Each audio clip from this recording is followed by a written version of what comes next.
Paano kung isang araw, may taong bigla na lang mawala? Hindi dahil naligaw, hindi dahil tumakas, kundi dahil may sistemang nagpasyang burahin siya.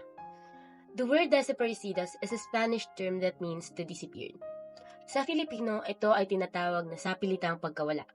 Isang uri ng karahasang hindi lang kumikitil ng buhay, kundi pati alaala, pamilya, at katauhan.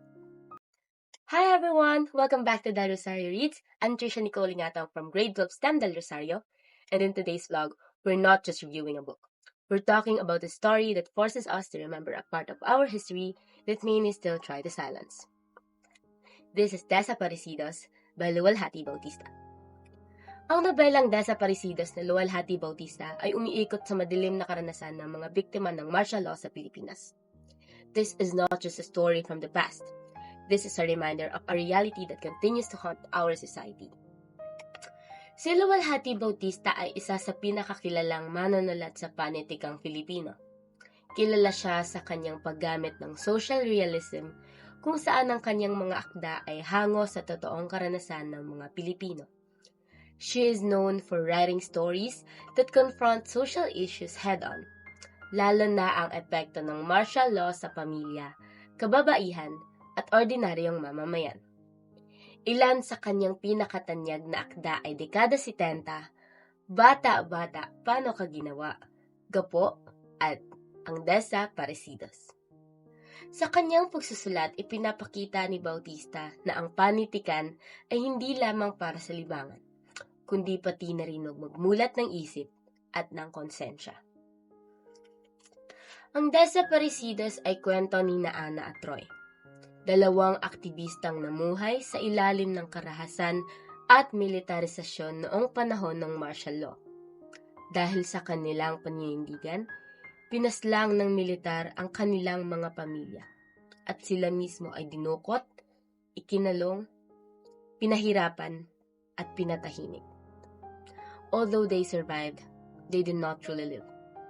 They returned to society carrying trauma, fear, and memories that refuse to fade. Matapos ang pagbagsak ng diktadorya sa pamamagitan ng EDSA uprising, sinubukan nilang bumalik sa normal na pamumuhay at lumantad sa lipunan sa pamamagitan ng pagsali sa class suit laban sa dating diktador. However, moving on was never easy. Habang sinusubukan nilang buuin muli ang kanilang pamilya, mas lalong lumilitaw ang sugat na iniwan ng sapilitang pagkawala, lalo na sa kanilang mga anak. Ang Desaparecidos ay hindi lamang nobela tungkol sa martial law.